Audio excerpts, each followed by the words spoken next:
Welcome to the channel where science meets everyday smarts. I'm your host, and today we've got something that could change your future memory forever.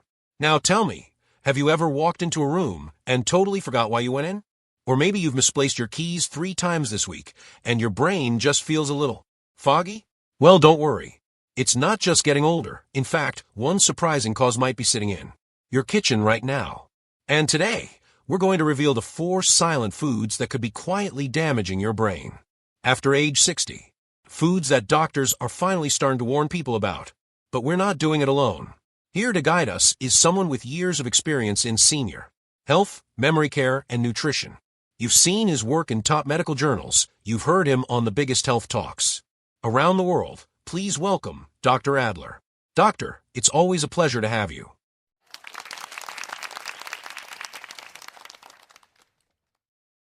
Thank you. I'm so glad we're talking about this today, because here's the truth. Memory loss and dementia don't just happen.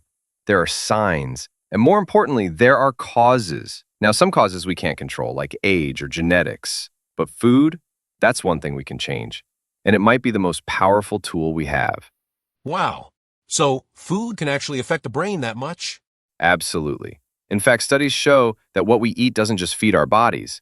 It either protects our brain or slowly harms it. And the number one enemy I want to talk about today, it's something millions of people eat every single day: ultra-processed foods. Wait, ultra-processed? What does that even mean? Great question. Ultra-processed foods, or UPFs, are foods that don't even look like real food anymore. They're packed in shiny boxes and bags. They're loaded with fake flavors, too much salt, too much sugar, and oils your brain can't handle. Think of things like packaged cookies, microwave dinners, sugary breakfast cereals, potato chips, soda, instant noodles, and frozen pizza. These are foods made in factories, not grown on farms. And get this, research from 2022 found that for every 10% increase in ultra-processed food in someone's diet, the risk of dementia jumps by 25%. Wait, 25% higher risk? Just for more of those foods? Yes, it's shocking. And it gets worse. A new study looked at people who ate the most UPFs. And guess what? Their brains were aging 28% faster than normal. That means more brain fog, slower thinking, and a much higher chance of memory loss later on. Why? Because these foods light a fire inside your body. They cause something we call inflammation. Like when your joints swell up? Exactly. But this inflammation happens inside your brain. It attacks the little bridges between brain cells, the ones that help you remember names, follow directions, or solve problems. Once those bridges break down, your brain can't send messages properly. And that's when people start forgetting words, getting confused, or even developing dementia over time. That's scary. And I'll be honest, I've got some of those snacks in my pantry right now. You're not alone. In fact, over 70% of the food sold in stores today is ultra-processed. It's not just snacks. It's those quick meals we toss in the microwave. It's sauces, dressings, even some breads. These things are everywhere. But here's the good news. You can start making changes today. Okay. So let's say someone's listening right now, and they're eating these foods daily. What can they do? Step 1 is awareness. Just knowing what these foods are is already a huge win. Step 2 is to swap them out. I always tell my senior patients that every time you remove an ultra-processed food, replace it with something real, something whole, fresh, or at least minimally processed. For example, instead of starting your day with sugary cereal, try a warm bowl of steel-cut oats topped with fresh berries. Instead of reaching for chips, grab a handful of roasted almonds or walnuts. If you're used to sipping soda, switch to water or a calming cup of green tea. And instead of popping a frozen pizza in the oven, try making a simple veggie omelet with ingredients from your fridge. Even small changes like these can lower inflammation in the brain, and that can make a big difference in protecting your memory for years to come. It sounds doable. And it also sounds like something we have to do if we want to stay sharp after 60.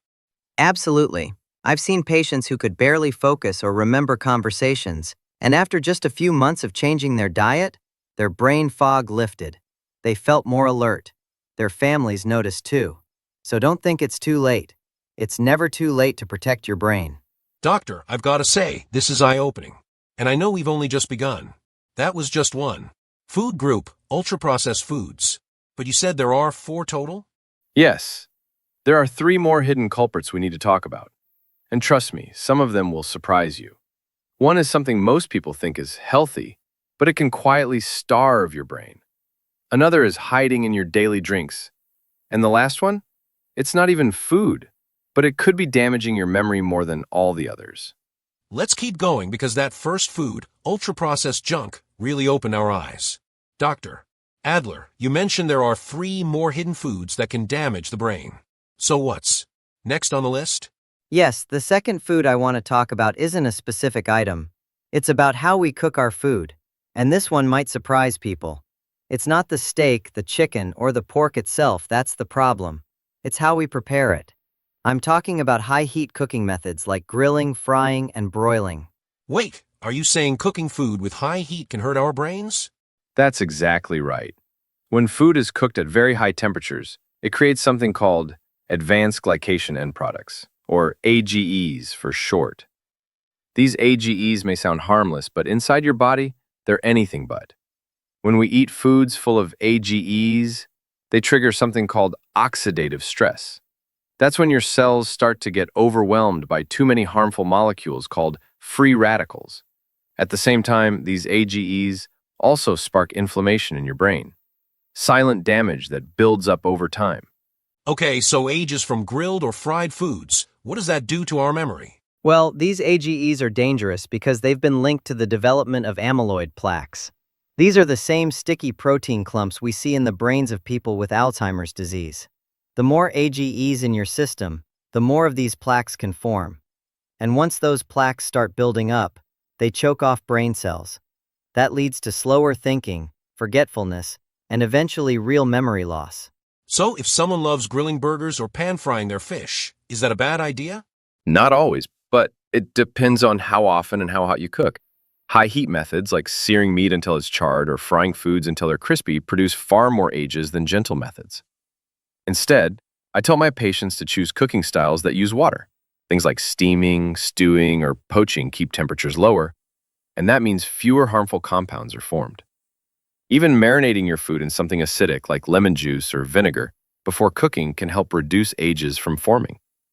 These little changes can protect your brain while still letting you enjoy flavorful meals. So you're not saying grill again, you're saying do it smarter? Exactly. It's all about balance. I'm not telling you to throw away the grill, but if you're cooking every day with high heat, your brain may be paying the price without you even realizing it. That's why switching to gentler methods, even a few days a week, can make a big difference in brain health. That's so helpful. I've grilled food my whole life and never once thought about how the cooking method could affect memory. But now that you've explained ages and how they lead to those Alzheimer's plaques, it really makes sense. Okay, let's keep it moving. What's the third food that seniors should watch out for? The third food, or group of foods, is one many people think is healthy, but when it comes to your brain, it can be risky. I'm talking about fish. Now, I want to be very clear. Fish can be incredibly good for your brain. Fatty fish like salmon and sardines are full of omega-3s, which are brain-loving fats that help protect memory. But not all fish are safe. Interesting. So what kind of fish should seniors avoid?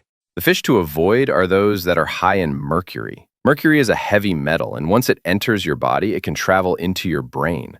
That's where it causes trouble. Mercury crosses something called the blood-brain barrier. It's like the brain's security gate, and once it's in, mercury can damage your brain cells and interrupt how your brain sends and receives signals.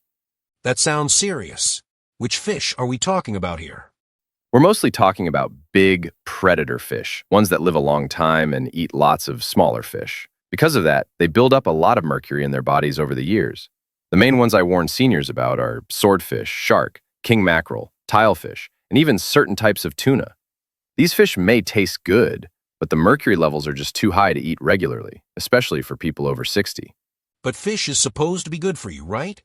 Yes, and it still is if you choose the right kind. I tell my patients to enjoy fish that are low in mercury but still rich in nutrients. Fish like salmon, trout, sardines, anchovies, catfish, flounder, shrimp, and tilapia are all great choices. These fish are smaller, live shorter lives, and don't build up as much mercury. That way, you still get all the healthy fats, protein, and vitamins your brain needs, without the toxic, heavy metals. So it's not about cutting fish out completely. It's just about making better choices? That's exactly it. Fish is still one of the best brain foods out there, if you choose wisely. And here's another tip. Eat fish 2 to 3 times a week, not every day. That gives your body time to clear out small amounts of mercury and keeps you in a healthy range. Wow. So, just to recap for everyone listening. First, we learned about ultra-processed foods, those packaged snacks and frozen meals full of fake ingredients that cause inflammation in the brain. Then we talked about foods cooked with high heat, like grilled or fried meats that produce ages and may lead to Alzheimer's plaques. And now, we've learned that big mercury loaded fish, like swordfish or king mackerel, can sneak heavy metals into our brain tissue. But the good news is, every single one of these has a safer option. Exactly right. Swap processed snacks for real whole foods. Cook your meals gently, steam, stew, or poach instead of always grilling. And pick smaller, safer fish. These simple changes can protect your memory, support brain function, and lower your risk for dementia as you age. Dr. Adler, this is incredible advice. You've really helped us look at our plates in a whole new way. Thank you. I always say protecting your brain doesn't need to be complicated. It just takes awareness, a few smart swaps, and a willingness to take care of the most important organ in your body. And there's still one more food that could be hurting your memory after 60. And now it's time for the last one. Dr. Adler, you said this one's hiding in almost every kitchen, and most people don't even realize how dangerous it can be. So what is it? You're absolutely right. This last one may look innocent, even tasty, but it's been linked to memory loss, mood problems, and long-term brain decline. I'm talking about refined carbohydrates. These are the sugars and processed grains that break down quickly in your body and send your blood sugar through the roof. So, are we just talking about sweets here? Like candy or soda? That's part of it, but refined carbs go way beyond candy. I'm talking about foods made with white flour like white bread, white rice, most breakfast cereals, bagels, pastries, and cookies.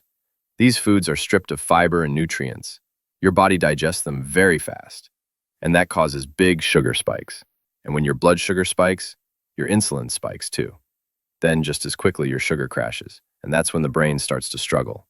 But what does sugar have to do with memory? Great question. When your brain is hit with high sugar levels over and over, it causes inflammation. And not just anywhere, inflammation in the brain itself. Over time, this affects key parts of your brain like the hippocampus and prefrontal cortex. These are the areas responsible for memory, learning, decision-making, and even how you interact with others. Research has shown that people who eat a lot of refined carbs have more trouble focusing, remembering names, and solving problems. It's like their thinking gets foggy. Wow, so too much white bread and pasta can actually hurt how we think? Yes, especially when we eat them often. And there's more. Refined carbs don't just affect the brain directly. They also mess with something called the gut-brain axis. That's the connection between your gut and your brain. You see, your gut is home to trillions of bacteria. Some are good, some are bad. When we eat lots of sugar and refined carbs, it feeds the bad bacteria. That throws off the balance in your gut, and that imbalance can send stress signals straight to your brain. That can lead to mood swings, anxiety, and even depression in some people. That's crazy. I had no idea something like a white bagel could do all that. Most people don't. That's why I talk about this with all my senior patients. As we age, our brain becomes more sensitive to spikes in blood sugar, and refined carbs cause some of the biggest spikes of all. The more often this happens, the more wear and tear builds up in your brain, and that's when memory problems start to show up. And in the long run, it can increase the risk of dementia too. So what's the fix, doctor? Do we just cut out all carbs? Not at all. Carbs aren't the enemy. It's the type of carbs that matter. Instead of refined carbs, I recommend whole grains, things like oats, quinoa, brown rice, and barley. These have fiber and vitamins, and they digest much slower. That means they give your brain steady energy without causing those harmful spikes. High-fiber foods also help your gut stay healthy, which helps your brain stay balanced too. So, swap the white for the brown, like brown rice instead of white rice, or whole grain bread. Instead of white bread, Exactly. Simple swaps can go a long way. And don't worry, these changes don't have to be boring. Add berries to oatmeal. Toss some veggies in with your brown rice. Try whole grain toast with avocado. Once people make the change, they often say they feel more clear-headed, more focused, and even more upbeat. So, cutting down on refined carbs doesn't just help the brain, it can actually improve your mood too? Yes, and that's one of the things I love most about nutrition. When we eat better, we feel better. It's not just about memory, it's about enjoying life, staying positive, and staying sharp. And for seniors, that's everything. The earlier we make these changes, the more brain power we will have in the long run. I love that. Eat smarter to think clearer. So, to everyone listening, if you've got white bread in your pantry or sugary cereal in your breakfast bowl, now you know what it might be doing to your brain. That's right. And the good news is you don't have to be perfect. Just start making small changes. Replace one refined carb with one whole food today. Then do it again tomorrow. Over time, it adds up. Well, folks, there you have it. For sneaky brain-harming foods, ultra-processed snacks foods. Cooked with high heat, high mercury fish, and now refined carbs. But with each one, there's a better choice waiting. Whole foods, gentle cooking, smarter seafood, healthy carbs. This isn't just about avoiding disease. It's about protecting your joy, your focus, your independence. Exactly. Our brains deserve the best, and every meal is a chance to care for them. Dr. Adler, thank you so much for this powerful series. And to everyone tuning in, don't forget to like, share, and subscribe. This podcast could help someone you love keep their memory strong. We'll see you next time with more tips to keep your body and brain working their best. Thank you to everyone listening. Stay sharp, stay kind, and keep learning. Your brain is worth